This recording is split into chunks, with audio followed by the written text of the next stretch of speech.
Greetings, everyone. So, I want to play you a clip from an interview that took place a few days before Christmas last year. Candace Owens was in the UK and she took that opportunity to interview Piers Morgan, who's normally on the other side of the table doing the interviews.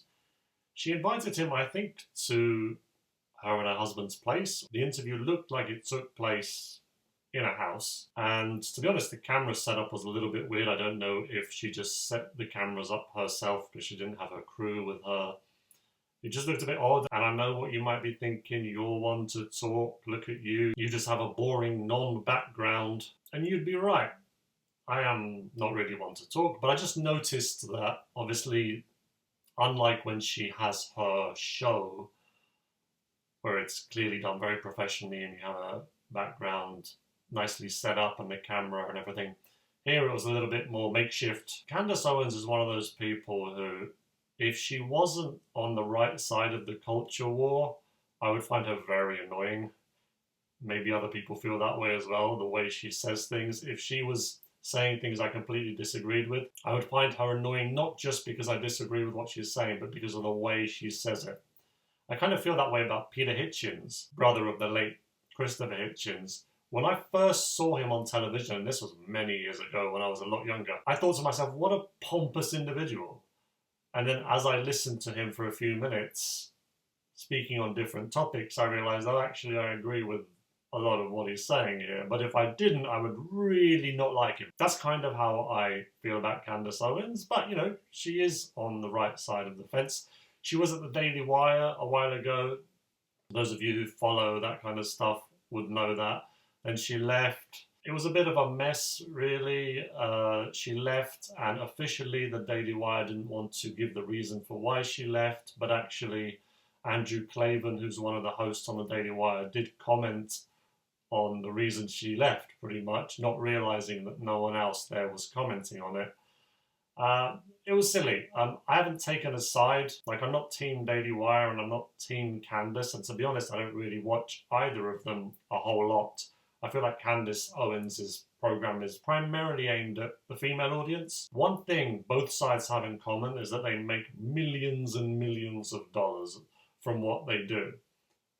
Now, I'm not saying you can't make money, but for me personally, it takes a little bit away from this supposed activism and this supposed fighting for the truth and fighting for decency and fighting in the culture war when you're profiting immensely from that. If you're just doing it as a job and just earning a decent normal wage because this is what you do, I can live with that. But if you're making millions and millions of dollars from your audience, I just find it a little bit, I don't know, it just leaves a bad taste in my mouth. That could just be me personally, you may disagree. For instance, when Candace Owens left the Daily Wire, she didn't do anything for a little while, for a short time. And she set up a GoFund page for people to send her money while she was setting up her independent show. And that was too much. Like, she isn't poor. She made millions of dollars at the Daily Wire. Now she's making a lot of money with her own show. Her husband, from what I understand, is very wealthy as well. So she didn't need to do it as if, oh no, she's out of a job. Can you please support her? Otherwise she won't be able to live. But anyway, I digress slightly, as I often do. I want to play you this clip because Piers Morgan is a Catholic. I don't remember anyone ever asking Piers Morgan about his Catholicism. Very occasionally he'll mention that he's a Catholic, but that's pretty much where it stops. I remember, for instance, once when the Met Gala was doing a kind of Catholic-themed event, he was quite offended by that, and so he mentioned that he was a Catholic, and then he talked about why he found that offensive as a Catholic. But other than occasionally mentioning that he's a Catholic, he doesn't really go into that at all. So in this interview, when Candace Owens asked him about his Catholicism, I thought that was great. They didn't get too much out of it. Obviously, if I'd have had him on my channel, I'd have just talked Catholicism with him, but I don't really have a big enough channel for him to want to go on. And I know their interview wasn't really about Catholicism, so they weren't going to talk too much about it, but I thought it was good that she asked him about it. And basically asked him if he was actually a practicing Catholic or if he was just culturally Catholic, raised that way. And here's what he had to say. You're a Catholic. I am. I just found this out today. I'm a Catholic. I was actually given spiritual guidance by Catholic nuns when I was 11 and 12. That's incredible. For 2 years. Now, is faith still a part of your life, or would you say a bit of a departure? Like, do you go to Mass? I go to Mass, but not a lot. I don't go to weekly Mass, but I do go to Mass.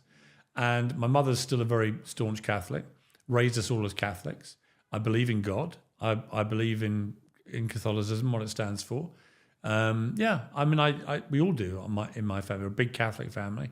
And I take a lot of comfort from it, actually. And, ultimately it comes down to this for me. The atheist can never explain to me what happened before nothing. And because the human brain cannot answer that question, because how can you? There has to be an acceptance. There is a higher being. There has to be. Otherwise, you'd be able to answer that question. You'd have to be a superior being to a human being to be able to comprehend that kind of question. Now, if I was doing that interview, I would have pushed him a little bit further on that. I'd have said, okay, so you're a Catholic, but you say you sometimes go to church. Why is that? Are you not supposed to go to church on days of obligation, weekly?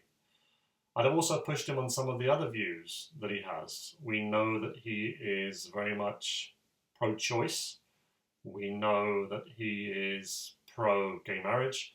I'd have asked him how you align that with your Catholic faith. How do you view this? How do you view the church? Do you understand that the church is to be obeyed, that she is correct, that she won't ever teach heresy because it's the church that Christ created, and the Holy Spirit is in some way protecting the church from ever teaching things that are wrong. That isn't to say that there won't be people in the church who say things that are wrong, but the church itself won't ever teach heresy. So if you believe that, how do you then get to say, well, actually you disagree with the church on this and that view? And why stop there? Perhaps you could disagree with the church on other things. Perhaps you could say, well, actually you're not so sure that Jesus is divine. Or perhaps you could say, well, you're not so sure that the Eucharist is the real presence. I mean, I struggle a lot with the real presence in the Eucharist. So anyway, Piers Morgan's Catholicism was briefly touched on. I think it's the most he's ever said on his Catholic faith. And I was actually surprised that Candace Owens didn't know at all that he was a Catholic until the day of the interview, it seems. Well, folks, what did you think of that? What do you think of Piers Morgan? I think he's sort of come closer to the centre over the years. He used to be very much on the left. He presented a show on CNN for many years that's obviously a left-wing news channel. He would probably describe himself as a centrist now. A lot of people do. I think they just think that that is the decent thing to be. You're in the centre. You're not on one team or the other. You just look at things objectively.